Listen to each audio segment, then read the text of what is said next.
Un nuevo y escalofriante giro en los brutales asesinatos de un esposo y una esposa dentro de su propia casa.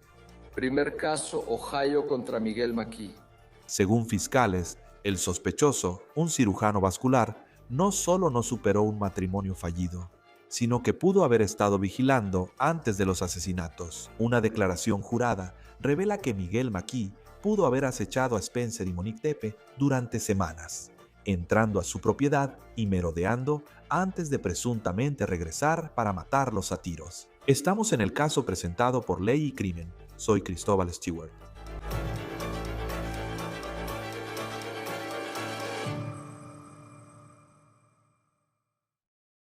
Estos documentos judiciales afirman que Miguel McKee fue a la casa de los Tepe cuando ellos no estaban en la ciudad, semanas antes de sus asesinatos. También revela detalles supuestamente aterradores sobre el divorcio, que parece ser central en este caso. Video del doctor Miguel McKee en la corte en Ohio la semana pasada. Ahora está detenido en una cárcel del condado de Franklin, donde está Columbus, e hizo su primera aparición en la corte en el estado a través de una videollamada.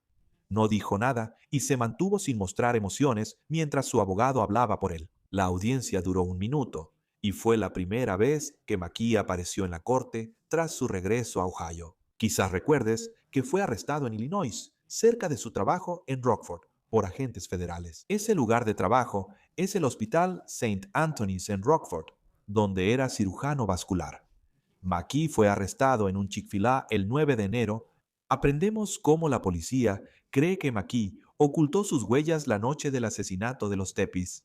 Hablaré de eso en un momento. Un gran jurado de Ohio acusó a Michael McKee de 4 asesinatos agravados y un robo agravado. Registros judiciales indican que la policía cree que él usó un silenciador al matar a los Tepis. McKee, por medio de su abogado, se declaró no culpable de todos los cargos. Aquí está el documento que lo muestra. McKee está acusado de matar a Spencer y Monique Tepe la madrugada del 30 de diciembre. Spencer, dentista, no fue a trabajar ese día. Esto preocupó a sus compañeros y amigos, especialmente porque no lograron contactar a la esposa de Spencer, Monique. Ella era ama de casa y cuidaba a sus hijos pequeños. Ahora, parte de su video de boda se ha vuelto viral tras su fallecimiento, grabado por el cuñado de Spencer. Los Tepe, casados desde 2020, fueron hallados muertos a tiros en una habitación del segundo piso de su casa. Cuando al fin alguien entró, la policía informó que no había señales de entrada forzada en la casa. Durante la investigación, exploramos el pasado de Spencer y Monique Tepe, quienes parecían ser una pareja querida por muchos. Eran el alma de la fiesta, una pareja que disfrutaba reunir gente. Solo vean cuántos fueron a su casa cuando Spencer faltó al trabajo por preocupación. Eso es solo un ejemplo de cuánta gente se preocupaba por ellos. Pero había una parte del pasado de Monique que levantó algunas señales de alerta cuando piensas en una investigación. Spencer era su segundo esposo. Ella se había casado aproximadamente una década antes de su asesinato. En 2015, Monique se casó con un aspirante a doctor que también asistió a la Universidad Estatal de Ohio. Su nombre era Miguel McKee. Hemos hablado mucho sobre el matrimonio de Miguel McKee y Monique conforme esta historia ha avanzado en semanas recientes, pero ahora estamos obteniendo la versión de la policía sobre lo que ellos creen que pudo haber sucedido en este matrimonio. A simple vista, el matrimonio parecía haber sido corto, pero uno que terminó de manera amistosa. Los divorcios pueden ser complicados y los trámites durar años, pero en este caso, Monique pidió el divorcio en Ohio en 2017, según registros judiciales. Tras casarse, vivía con McKee en Virginia, y ahí es donde él estaba haciendo su residencia para su formación quirúrgica.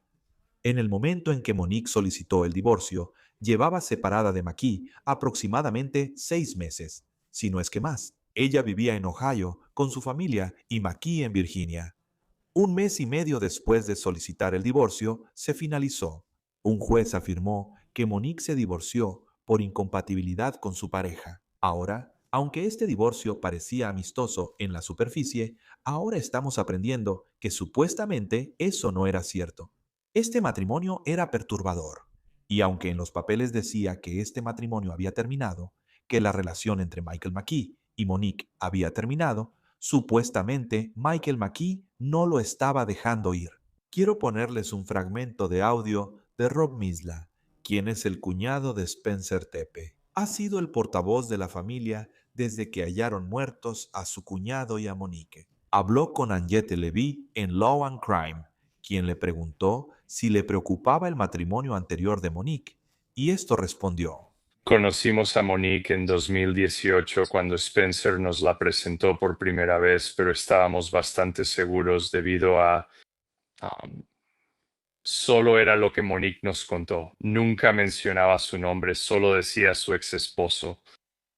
Y la verdad, lo monstruoso que era, abusivo emocionalmente y amenazante. Y ya sabes, hizo todo lo posible por salir de esa situación, conoció a Spencer y vivió una vida muy feliz. Pero no puedo hablar por Monique. Pero sé que eso la cambió como persona y quizás siempre estuvo en el fondo de su mente, no lo sé. ¿Alguna vez te habló de eso, o Spencer, o solo te enteraste de muchas cosas después de que sucedieron? No estábamos al tanto. Pero resulta que, según lo que la policía cree que sucedió en estos documentos recién revelados, supuestamente fue mucho, mucho peor, al parecer. Públicamente, Miguel McKee quizás hizo parecer que este matrimonio había llegado a su fin y que él de alguna manera era una víctima y estaba en shock. Lo supimos por un TikTok ya eliminado, donde una mujer afirmó haber salido con Miguel McKee entre finales de 2017 y gran parte de 2018. Ahora, esto habría sucedido justo después de que su divorcio con Mónica fuera definitivo. La mujer también publicó estas fotos donde aparece con Miguel McKee cuando él fue a conocer a su familia. Ella contó que McKee llegó a casa y Mónica, junto con su perro y cosas, ya no estaban. Él dijo que ahora estaba sorprendido. La mujer afirmó que decidió terminar su relación con McKee porque, aunque sentía que él era amable en apariencia, realmente no tenían una conexión fuerte y parecía que él tenía una especie de barrera. Todo esto son alegaciones y anécdotas. Ella nunca respondió para comentar. Ahora quiero hablar de la declaración jurada recién revelada que profundiza en este matrimonio fallido. La policía habría recabado información de amigos y familiares de Monique sobre lo grave que era la situación. El documento señala que al inicio de la investigación, personas cercanas a los Tepés informaron a los detectives de homicidios que McKee debía ser investigado. Amigos y familiares de Monique le dijeron a los detectives que Michael McKee había sido abusivo y había hecho numerosas amenazas contra su vida durante y después de su matrimonio. Un testigo dijo a los detectives que Monique Tepe acusó a Michael McKee de sexo forzado, no deseado y estrangulamiento. Luego añadió, cito, otro testigo identificable le dijo a los detectives que Michael D. McKee le había dicho a Monique que podía matarla en cualquier momento y que la encontraría y compraría la casa justo al lado de la suya, que ahora siempre sería su esposa. Según este documento, una supuesta amenaza de que encontraría a Monique fue, al parecer, más que solo palabras. Los Tepe fueron asesinados el 30 de diciembre, un día antes de la víspera de Año Nuevo, y se cree que los mataron en algún momento entre las 2 y las 5 de la mañana. Pero hay un nuevo desarrollo en este caso, y es que la policía cree que Miguel McKee hizo algo muy preocupante el 6 de diciembre. Los Tepe y Miguel McKee se graduaron de la Universidad Estatal de Ohio, pero los Tepe eran grandes fanáticos de los Buckeyes. Como muchas personas que asisten a una universidad de la Big Ten, la Estatal de Ohio es una de las grandes potencias del fútbol americano universitario. Es algo muy importante en Columbus durante la temporada de fútbol cuando juegan los Buckeyes. El 6 de diciembre, los Buckeyes enfrentaron a Indiana en la final de la Big Ten en Indianápolis. La policía afirma que Spencer y Monique viajaron a Indianápolis para ver a su equipo. Pero aquí es donde empieza a preocupar, porque en su casa, en Columbus, a horas de distancia, la policía ahora alega que Michael McKee, quien vive en Illinois, por cierto, a más de 7 horas de Columbus, la policía alega que él estaba en la casa de los Tepe. La policía escribe que lo ven salir de la propiedad unas horas después. El documento indica que Monique salió en la segunda mitad del partido del campeonato Big Ten el 6 de diciembre. Ella volvió al hotel donde estaban hospedados ella y Spencer, y amigos contaron a la policía que Spencer les dijo eso. Monique salió del partido porque estaba molesta por algo relacionado con su exesposo. Ahora, la policía no dio más detalles sobre esa parte ni sobre lo que Monique sabía. La noche en que ella salió del partido en la segunda mitad, cuando la jefa de policía de Columbus respondió tras el arresto de Michael McKee, le preguntaron si había registros de problemas previos entre los Tepe y McKee. Ella respondió que no hubo llamadas previas desde la casa de los Tepe relacionadas con Michael McKee. La familia afirmó que Monique antes mencionó que él fue abusivo. ¿Existía evidencia o indicio previo a este incidente? Lo que puedo decirte es que no teníamos ningún reporte y no teníamos ninguna información relacionada con ningún tipo de incidente entre el exesposo y Monique. También hay nueva información sobre cómo la policía localizó a Michael McKee y lo vinculó con los asesinatos. ¿Recuerdas el video de Persona de Interés publicado antes de su arresto tras el asesinato de los Tepes? El video mostraba a un hombre de ropa oscura caminando de forma peculiar en la noche, detrás de la casa de los Tepe, por un callejón, con unos 20 grados, y la policía ahora dice que creen que esa persona es de hecho Miguel McKee. También dicen que rastrearon a McKee hasta un vehículo, una camioneta plateada que llegó justo antes de que los Tepe fueran asesinados y se fue poco después.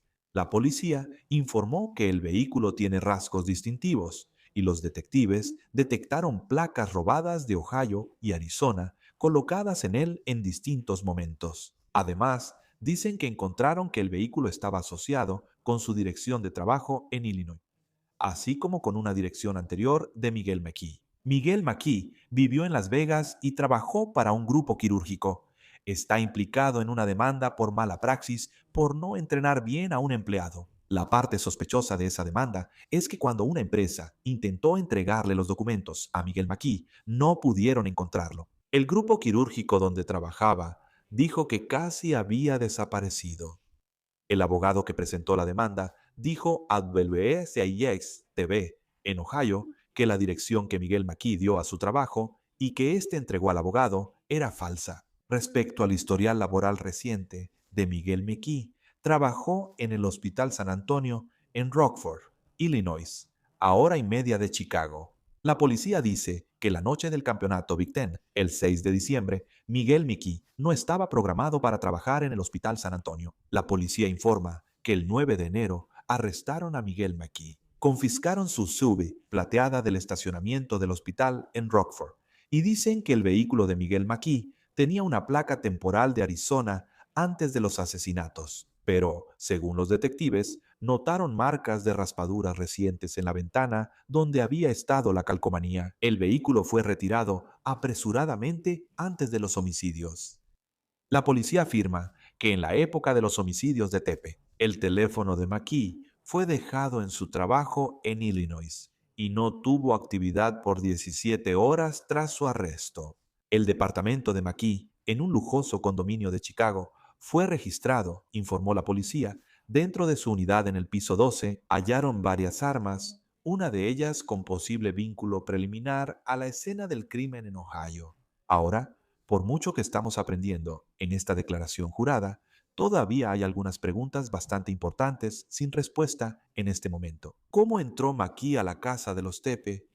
La policía dijo que no hubo señales de entrada forzada. Esa sigue siendo una gran pregunta, al igual que por qué esa noche, el 30 de diciembre, supuestamente lo hizo otra vez. Los hijos de los Tepe, de 4 y 1 año, estaban en la casa la noche en que Michael McKee presuntamente mató a sus padres, pero no sufrieron daños y ahora están seguros con familiares. Los McKee tenían un perro que no resultó herido y ahora está con familiares. Sobre la defensa de McKee, su abogado solicitó no fijar fianza en la última audiencia y mencionó que podrían tratar el tema después. Renunciaron a la lectura de la acusación formal en la corte. Miguel McKee volvió a declararse no culpable de los 5 cargos, 4 de asesinato agravado y uno de robo agravado. Busqué a Miguel McKee en truthfinder.com y dice que es de Sannesville, Ohio. Aparecen direcciones de varios estados donde McKee vivió mientras continuaba con su formación quirúrgica. Y también puedes ver a una de las personas con las que está asociado, Monique Tepe. Usamos TruthFinder en Ley y Crimen para buscar registros públicos en nuestras historias. Ahorra tiempo de investigación y nos permite enfocarnos en reportar crímenes. Usa TruthFinder, escribe un nombre y obtén direcciones, historial criminal y más. Es nuestra herramienta principal de verificaciones y uno de los mayores servicios en Estados Unidos. Y con una suscripción, obtienes búsquedas confidenciales ilimitadas para investigar a nuevos vecinos, verificar personas que conoces en línea o encontrar a alguien con quien quieras reconectar. Incluso puedes buscar delincuentes sexuales registrados cerca de ti o hacerte una verificación de antecedentes a ti mismo. Mantente informado, mantente seguro. Consulta los registros públicos con TruthFinder Now en truthfinder.com/OTC. Se une para hablar del caso y próximos pasos. Como siempre, Matt Mancino, abogado defensor y exfiscal, es un placer tenerte en Law and Crime. ¿Conoces esta historia? Cada actualización la hace más impactante. Sé que suena cliché, pero ya no solo hablamos de sí. Se dice que Miguel McKee estuvo en la casa el 30 y el 6 de diciembre cuando los Tepis fueron asesinados y cuando la pareja veía un partido de fútbol. Cuando se trata de si eres fiscal en este caso, quiero decir, ¿qué significa el hecho? Si tienes un video de él en la casa de su exesposa semanas antes de que fueran asesinados, ¿qué significa eso para este caso? Bueno, eso significa que fue un acto planeado y premeditado. Sabes, pruebas suficientes de que esto no fue algo que sucedió por un arrebato de pasión. Y ciertamente eso ni siquiera existe, porque sabes, incluso si él estaba, enfurecido por algo que ocurrió, aún así te subes a tu auto y manejas desde Illinois hasta Columbus, Ohio, tienes tiempo para tranquilizarte, ¿sabes? Así que todo lo que he leído en cuanto a los reportes de noticias sobre esto indica que esto fue algo que se planeó y se planeó durante un periodo extenso de tiempo. Veremos su defensa, la duración del proceso y si hay acuerdo de culpabilidad. Él se declaró no culpable y no hemos escuchado su versión. Tiene un excelente abogado que lo representa. Pero pienso en la defensa, justo cuando la evidencia sigue aumentando. Y sabes, en cuanto a cuando estaban en el juego por el título de la Big Ten, ya sabes, bueno, él era un ex despechado y estaba molesto por eso. Ya sabes, pero eso prueba que él lo hizo. Sabes, hemos visto esos argumentos antes. Creo que en casos de violencia doméstica, ¿cómo suelen manejarlos los jurados? Imagino a un fiscal diciendo, sabes, hay muchas otras pruebas, pero destaco el 6 de diciembre, cuando estuvo ahí horas, según la policía. Eso se ve muy mal si quieres defender a esa persona. Bueno, sí lo es. Y sabes, de nuevo, Chris, como siempre decimos, tienes la presunción de inocencia. Quiero decir, es responsabilidad de los fiscales probar este caso más allá de toda duda razonable.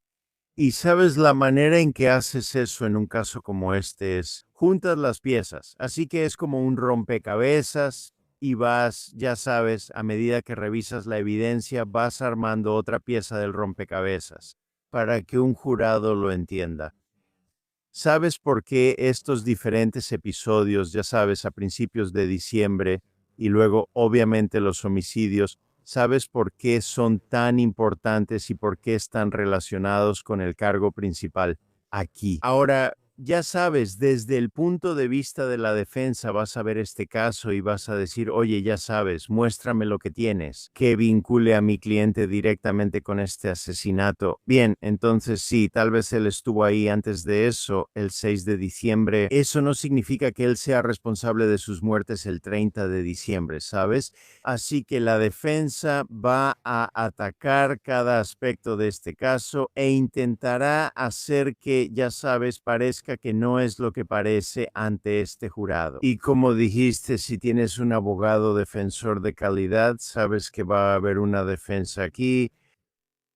Sí, y hay muchas piezas diferentes de evidencia que su equipo de defensa puede revisar. Y veremos si eso extiende el tiempo de cuánto va a durar esto, hasta que tal vez termine yendo a juicio. Reflexiono sobre otra evidencia del nuevo documento, relacionada con la ubicación de su celular. La noche en que los Tepes fueron asesinados, y durante 17 horas, según la policía, no se movió. No hubo actividad durante mucho tiempo, incluso cuando creen que los Tepe fueron asesinados. Y pienso en muchos casos de los que hemos hablado, donde el celular está justo ahí, y es la persona quien llevó el celular consigo, y la policía dice: aquí vamos. Esto prueba que estabas en la escena del crimen y no se mueve en este caso. ¿Cómo manejas eso como fiscal? Y decir, por el hecho de que esto no fue a ningún lado, esto demuestra que muy bien pudo haber estado en Columbus, Ohio. Sí, eso es interesante, ¿no, Chris? Es como que hagas lo que hagas, estás condenado. Sabemos que muchos casos se han resuelto porque hemos podido demostrar o los investigadores han podido demostrar, oye, él está en la escena, él está ahí, basándonos en estos registros de celular, sabes dónde ocurrió este crimen.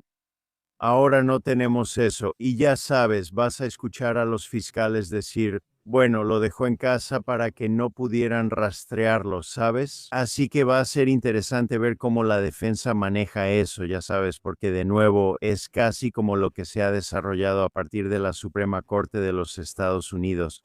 Cuando se trata de guardar silencio, ya sabes, si simplemente te quedas callado y no dices invoco mis derechos, entonces tu simple silencio puede ser usado en tu contra.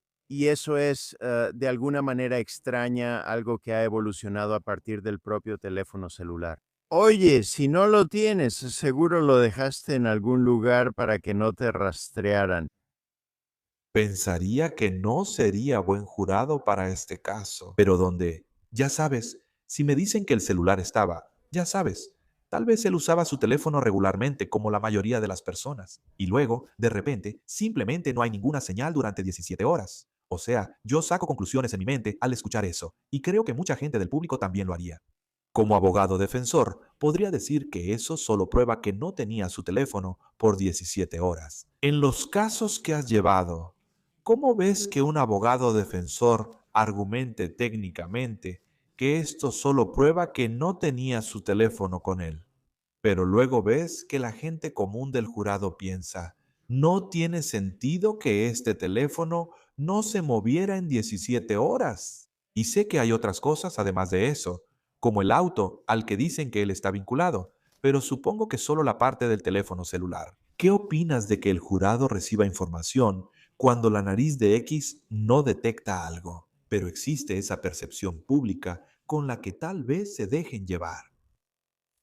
Bueno, creo que todo depende de cómo se presente y en esta situación vas a mirar hacia atrás en la historia del uso de teléfonos celulares. Ahora, entiendo que él es médico y trabajó en un hospital, ¿sabes? Quizá él trabaja y luego duerme por largos periodos y ese teléfono solo queda ahí sin usarse, ¿sabes? Así que si hay un historial de periodos en los que no usa el celular, entonces eso respalda la idea. Oye, el teléfono solo está ahí, ¿sabes? No lo está usando, está descansando.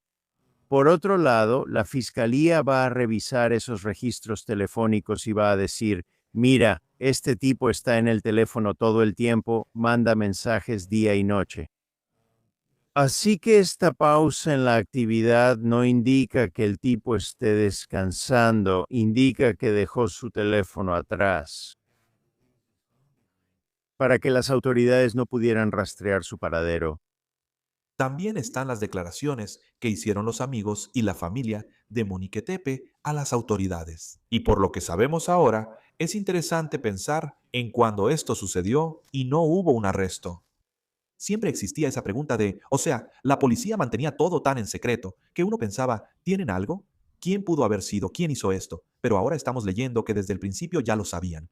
Había amigos y familiares diciendo, deberías probablemente investigar a Miguel McKee porque el matrimonio no era muy bueno y esa era solo su percepción de la situación. ¿Tú qué opinas? Ahora es fácil verlo así, si todos mantienen la mente abierta y él es inocente hasta probar lo contrario. Como que aquí están los amigos de su exesposa diciendo, ya sabes, esto es lo que ella les contó sobre el matrimonio. ¿Cuánto peso puede tener eso? En un caso como este, donde sabes que un abogado defensor podría verlo y decir que esa es una opinión sesgada de cómo era este matrimonio. Bueno, sí, siempre vas a sugerir que estos testigos tienen algún tipo de sesgo en contra de McKee. Este matrimonio duró solo un par de años. Y sabes, ahora se habla de amenazas que se hicieron, se habló de violencia en la relación. El hecho de que ella le tuviera miedo y se lo hiciera saber a sus amigas, o sea, esos son detalles importantes. Pero aparte de que las amigas dijeron eso, que ella les había contado, si esto ha sido una serie continua de amenazas y miedo, debería haber algún historial, debería haber alguna huella de eso. Y estoy seguro de que van a revisar y ver si hubo mensajes que fueran amenazantes o por otro lado, si nunca ha habido nada así documentado. Y la otra cuestión es, ¿alguna vez ella fue a la policía por amenazas que se hicieron durante su matrimonio o incluso después de su matrimonio? Quiero decir, este matrimonio terminó hace casi 9 años y esto realmente parece extraño. Que 9 años después, cuando tu exesposa ya ha formado una familia con otra persona, que vayas a salir y quieras acabar con su vida, con la vida de su esposo. Sí, porque parece que él estaba obsesionado con ella y no quería dejarla ir. Pero entonces surge la pregunta, ¿por qué el 30 de diciembre? Otra gran pregunta es, ¿qué tipo de comunicación tuvieron durante la última década? Solo porque la policía dijo que no había registro de llamadas domésticas. Y luego está esa línea en el informe sobre el juego de campeonato de la Big Ten. Ella vuelve al hotel en la segunda mitad por algo relacionado con su exesposo. La policía dice que él estaba en su casa, así que, ¿ella lo sabía? Parece que eso implicaría llamar a la policía. Creo que surgirán más detalles mientras avanza el caso. No hay duda. Parece que la policía tiene mucha evidencia incriminatoria y también ves el vehículo. El hecho de que él había robado placas de 2 estados, esa es otra. Eso parece que era una información nueva. ¿Dónde? Aquí está este cirujano, estudió mucho tiempo, pero ahora roba placas. ¿Qué piensas?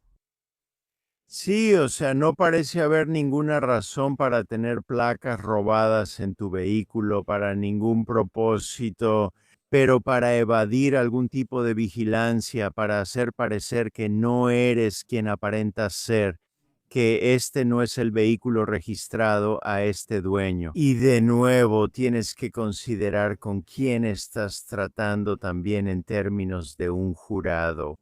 Como dijiste, es un médico capacitado y cirujano. ¿Qué tendría él? ¿Por qué robó placas? No dudo que él esté involucrado. Tiendas de conveniencia. O sea, el tipo está ganando algo de dinero, así que tiene las placas por alguna otra razón nefasta. ¿Y eso tiene que ver con su exesposa? Así que esos son temas en los que creo que un jurado realmente puede profundizar y decir, oye, esto simplemente no tiene sentido. No. Hay pequeños detalles sobre él que, al descubrirse la verdad, simplemente aparecen. Desapareció de su práctica en Las Vegas tras una demanda de negligencia médica. Ahora posee placas robadas. Registran su departamento en Chicago y encuentran varias armas, una relacionada preliminarmente con la escena del crimen. Me pareció interesante. Algunos abogados defensores creen que la balística es una ciencia poco precisa, no tan exacta como el arma humeante. Llévanos al interior, explícanos qué significa eso para un caso. Por ejemplo, si la policía tiene a un experto que dice que esta es el arma que se usó en estos asesinatos, ¿cómo puedes contradecir eso si eres la defensa? Bueno, sabes, hay muchas oportunidades para hacer eso.